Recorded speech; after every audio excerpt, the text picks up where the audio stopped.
আসসালামু আলাইকুম। এটা হচ্ছে বাজার মাছ।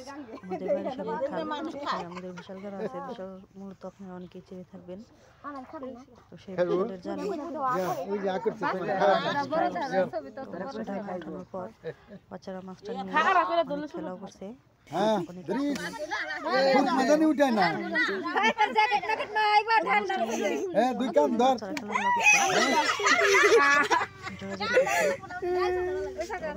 আমি বাড়ি নেওয়ার প্রস্তুতি কাটাগুলো ফেলে ধুয়ে তারপর আমি মাছটা কেটে আমার ধোয়া হয়ে গেছে। মাছগুলো কেটে ধুয়ে নিয়ে রান্নার জন্য মাছ রেখে বাকি মাছগুলো আমি ফ্রিজে রেখে দিছি। তো গামলার মধ্যে যে মাছগুলো আছে সেই মাছগুলো আমি রান্নার জন্য রেখে দিছি, আর বাকি মাছগুলো ফ্রিজে রেখে দিছি। মাছে দেওয়ার জন্য কয়েকটা আলু কেটে নিছি, আমি কেটে নিছি কাঁচামরিচ, পেঁয়াজ, আর মাছে দিয়ে দিছি পরিমাণ মতো লবণ, হলুদের গুঁড়া আর মরিচের গুঁড়া দিয়ে মাছটা ভালো করে মেখে নিছি।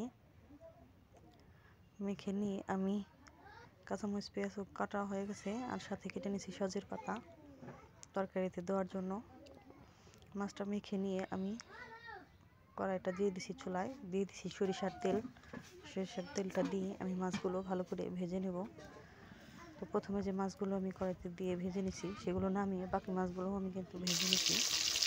ভেজে নিয়ে তারপর কড়াইতে দিয়ে দিচ্ছি তেজপাতা, গরম মশলা দিয়ে তারপর পেঁয়াজ মরিচগুলো দিয়ে ভালো করে নেড়ে চেড়ে বাদামি রং করে দিয়ে দিচ্ছি একটু পানি দেওয়ার পর দিয়ে দিচ্ছি আদা বাটা, তারপর দিয়ে দিচ্ছি হলুদের গুঁড়া, সজের গুঁড়া, মরিচের গুঁড়া, পরিমাণ মতো লবণ দিয়ে ভালো করে মশলাটাকে কষিয়ে তারপর দিয়ে দিচ্ছি আলু। তো আলুগুলো আমি ভালো করে কষিয়ে নিয়ে পরিমাণ মতো পানিটাও দিয়ে দিছি। পানিটা দিয়ে দেওয়ার পর আমি মাছগুলো দিয়ে দিছি, ভালো করে জল করে নিয়েছি।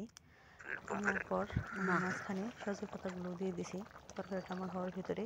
তো সজের পাতাগুলো দিয়ে দেওয়ার পর তারও কিছুক্ষণ পর আমি দিয়ে দিছি জিরার গুঁড়াটা দিয়ে লবণটা চেক করে তরকারিটা আমি নামিয়ে নেব। তো তরকারিটা আমার প্রায় রান্না করা হয়ে গেছে। মাছ তরকারিটা আমি নামিয়ে নিছি। তো খোদা হাফেজ, ভালো থাকবেন।